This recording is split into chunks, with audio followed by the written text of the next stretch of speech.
ইমাম আবু হানিফা রহিমাহুল্লাহ তিনার কাছে একদল নারী হাজির হলো, তারা পর্দার মধ্যে আছে। কি ব্যাপার বললে, নারীদের কাছ থেকে একটা প্রশ্ন এসছে যে একটা পুরুষ, তখন কিন্তু টেকনোলজির যুগ ছিল না, এখন কিন্তু কেউ যদি বলে এই বাচ্চাটা আমার নয়, নিজের স্ত্রীর পেটের বাচ্চাকে যদি অস্বীকার করে, ডিএনএ পরীক্ষা করলে, রক্ত পরীক্ষা করলে ধরা পড়ে যাবে। ঠিক কিনা কথা বলে? ধরা পড়ে যাবে যে এই বাচ্চাটা মধ্যে তোমার রক্ত আছে, তোমার ডিএনএ আছে, ধরা পড়ে যাবে পরীক্ষা করলে সায়েন্সে। আমার ভাই, সেই যুগটা টেকনোলজির যুগ ছিল না। ইমাম আবু হানিফা রহিমাহুল্লাহকে জিজ্ঞেস করা হলো যে মেয়েরা কেন দুটো স্বামী রাখতে পাবে না? তিনি অবাক হলেন, বললেন কালকে উত্তর দেবো। তিনি পেরেশান, উত্তর জানা নেই। নতুন মশলা এসে দাঁড়িয়ে গেল চোখের সামনে। তিনি বাড়িতে খানা খাচ্ছেন। তিনার মেয়ে বললেন, বাবা আপনি এত পেরেশানির হালতে আছেন কেন? বললে, আমার কাছে এমন একটা মশলা দাঁড়িয়েছে আমি যার উত্তর খুঁজে পাইনি। বলে কি? বলে মেয়েরা এই প্রশ্ন করেছে কেন একটা পুরুষ দুটো স্ত্রী রাখতে পায় ইসলামী শরীয়তে, 4টা বিয়ে করতে পাবে, কেন একটা মেয়ে 4টা বিয়ে করতে পাবে না, দুটো স্বামী রাখতে পাবে না? তিনার মেয়ে বললে, আব্বা আমার কাছে পাঠিয়ে দাও মেয়েদিকে। তারপরের দিন মেয়েরা পর্দায় এসে দাঁড়িয়েছে। ইমাম আবু হানিফা রহিমাহুল্লাহ বললে, আমার মেয়ের কাছে পাঠিয়ে দাও এদিকে, সে উত্তর দেবে। ইমাম আবু হানিফা রহিমাহুল্লাহর মেয়ে এত ব্রিলিয়ান্ট ছিলেন, তিনি বললেন, সবারই হাতে একটা করে কটোরা দিয়েছেন, বাটি। বললে, তোমরা নিজের নিজের স্তনের দুধ বার করে নিয়ে এসো। সবাই বার করেছে, একটা পাত্রের মধ্যে ঢালা হলো। তারপরে ইমাম আবু হানিফা রহিমাহুল্লাহর মেয়ে বললে, তোমরা নিজের নিজের দুধগুলো বার করে নাও। বললে, এটা কি করে সম্ভব? এটা তো আর সম্ভব নয়, দুধগুলো মিশে গেছে। বললে, ওরে নেমো খারাম মেয়েরা, একটা স্ত্রী যদি দুটো স্বামী রাখে, স্বামীর পেটে বাচ্চা পয়দা হয় না, নারীর পেটে হয়। তোমার পেটে যদি বীর্য যায়, বাচ্চাটা কার? এটা নিয়ে দ্বন্দ্ব তৈরি হবে। তাই ইসলামের দুটো বিয়ে জায়েজ নাই। একটা নারীর দুটো স্বামী রাখতে পাবে না, কিন্তু একটা স্বামী যদি দুটো স্ত্রী থাকে, প্রথমের সঙ্গে মিলামিশা করলে যে বাচ্চা হবে ওরই হবে, দ্বিতীয়টার সঙ্গে মিলামিশা করলে যে বাচ্চাটা হবে ওই একটা স্বামীরই। 4টা বইয়ের মধ্যে 4 জনের বাচ্চা একটা স্বামীরই হবে। জোরে বলুন সুবহানাল্লাহ, এতে সন্দেহ নেই। কিন্তু একটা স্ত্রীর সঙ্গে যদি 4 জন মিলামিশা করে, বাচ্চা কার? জানোয়ারের মতো পরিণত হয়ে যাবে। যেমন একটা ছাগলকে 5টা পাঁঠা যদি মিলামিশা করে, কার বীর্য থেকে হয়েছে এটা আমার আল্লাহ ছাড়া কেউ জানে না। ঠিক কিনা কথা বুঝতে পেরেছেন? জানোয়ারের মতো হয়ে যাবে। ইসলাম এত সুন্দর, আল্লাহ তাআলা আপনাকে ইমানদার করেছে। একবার আলহামদুলিল্লাহ বলুন। চলুন এরপরে আরেকটু আগে যাই। যারা পশ্চিমী দুনিয়াকে ফলো করছেন, আজকে মুসলমানদের ছেলে, আজকে তারিখ কত? ইংরেজি তাড়াতাড়ি বলুন, আপনারা বলুন। 28। আজকে ইংরেজি 28শে ডিসেম্বর, কালকে 29, পরশু 30, তারপরের দিন 31, তারপরের দিন রাত পোহারি 1 জানুয়ারি। আমার উত্তর 24 পরগনায় জলসা আছে 1 জানুয়ারি, গোবরডাঙ্গায়। আপনাদেরকে বলে যাই, এই 1 জানুয়ারি 25শে ডিসেম্বর অনেক মুসলমানদের হারামখোর, তারা গির্জায় গিয়ে ক্রিসমাস পালন করেছে, কলকাতা টাউনে গিয়ে ক্রিসমাস পালন করেছে। মুসলমানদের ছেলেরা রেডি হয়ে আছে 1 জানুয়ারি কোথায় কোথায় পিকনিক করতে যাবে, এরা দল বেঁধে রেডি হয়ে আছে। কেউ কেউ গাড়ি ভাড়া করে ফেলেছে, কেউ বক্স ভাড়া করেছে, কেউ বলেছে ভরতপুরের মাঠে করব, সালারের মাঠে করব, কেউ বলেছে সালারের বাস স্ট্যান্ডে করব। আল্লাহর কসম করে বলে যাচ্ছি, এটা শরীয়ত নয়, ইসলাম নয়। যদি বলেন হুজুর নিষেধ কোথায় আছে? আমার আল্লাহ কোরআনে নিষেধ করেছে, গায়রিল মাগযুবি আলাইহিম ওয়ালাদ-দাল্লিন। মাগযুম মানে ইহুদি, আর দাল্লিন মানে হচ্ছে নাসারা। এই দুটো দলই পদভ্রষ্ট, এবং এদের যারা অনুসারী হবে তারাও পদভ্রষ্ট হবে।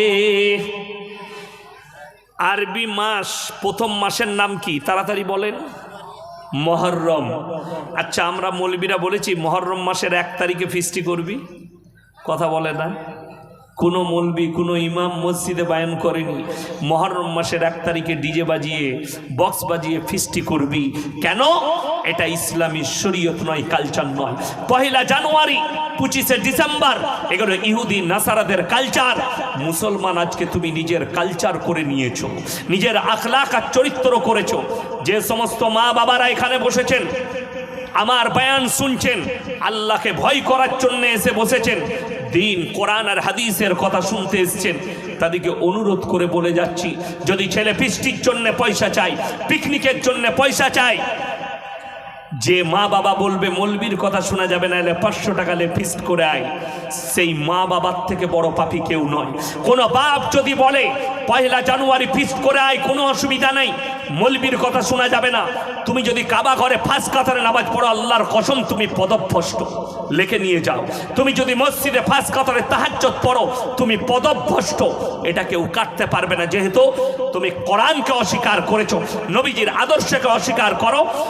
যে নবীজিকে আমার আল্লাহ বললেন এরা পদভ্রষ্ট, ইহুদি আর নাসারা দিকে তার কালচারকে তুমি আখলাক চরিত্র বানিয়েছো।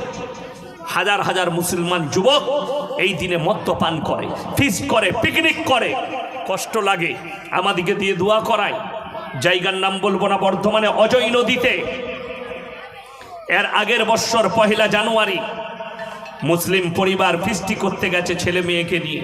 আহা, কচি বাচ্চা মেয়ে 10 বছরের গোসল করতে গেছে, পানিতে বালির মধ্যে পানি ডুবে মারা গেল।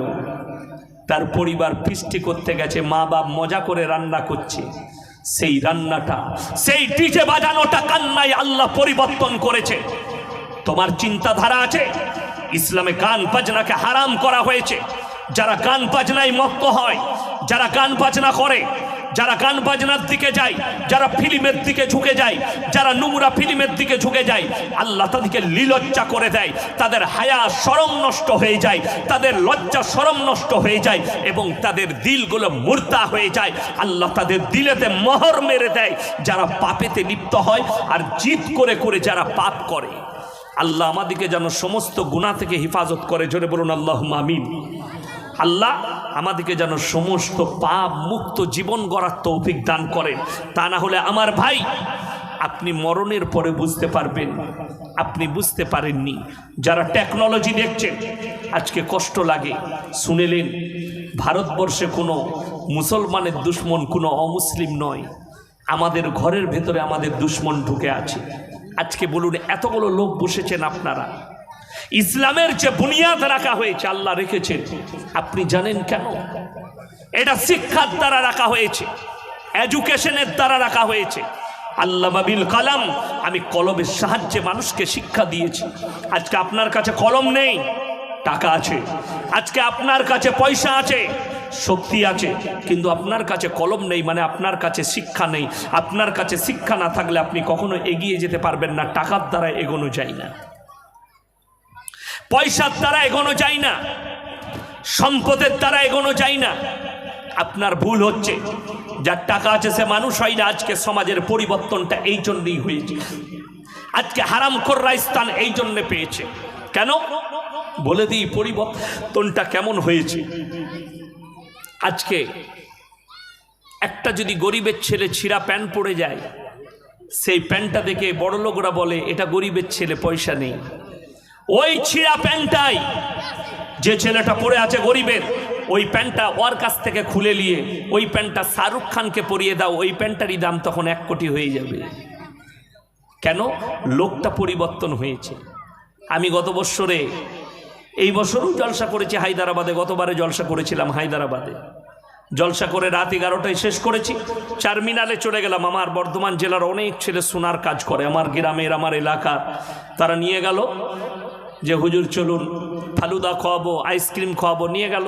গেলাম তো দেখছি একজন ঠেলা গাড়িতে ঘড়ি বিক্রি করছে, হাত ঘড়ি। তো একটা ঘড়ি আমার পছন্দ হলো। আমি বললাম কিতনা রুপিয়া कीमत है भाई? बोले 200 रुपया। আমি বললাম 150 में आएगा? बोले ले लीजिए। আমি হাতে পড়ে নিলাম। তারপরের দিন দুর্গাপুর এয়ারপোর্টে নেমেছি কাজী নজরুল ইসলামে, টানা চলে গেলাম ধুলিয়ান জলসা করতে, মুর্শিদাবাদের ধুলিয়ানে। তো আপনাদের মতো গাদা শ্রোতা, আমি জিজ্ঞেস করলাম, হে আমার বাবাজির, আমার হাতে যে ঘড়িটা আছে এটার দাম কত? একজন বলে উঠল হুজুর 7,000, একজন বললে 3,000, একজন বললে 2,500, একজন বললে 1,500, একজন বললে 700। যতজন বলেছে কেউ ভুল বলেনি, সবাই ঠিক বলেছে। যে 7,000 টাকা বলেছে সে মনে মনে করেছে তাহলে ইয়াসিন সাহেবের মতো বক্তার হাতে যখন ঘড়িটা আছে এ 7,000-এর নিচে হবে না, এটা তার মনের ধারণা। এই ঘড়িটাই যদি একটা গরিবের ছেলের হাতে পরিয়ে দিত তাহলে বলতো তুই তো সালার বাজারে 80 টাকায় কিনেছিস বে। ঠিক বললাম না ভুল বললাম? গরিবের ছেলে হলে 80 টাকা দাম হয়ে যেত 100 টাকা। ইয়াসিন সাহেবের হাতে 80 টাকার ঘড়ির দাম হলো 8,000, 7,000, 3,000। কেন? লোক পরিবর্তন, এদের কাছে সব চেঞ্জিং হয়ে গেল। আজকে সমাজের পরিবর্তন যেটা হয়েছে,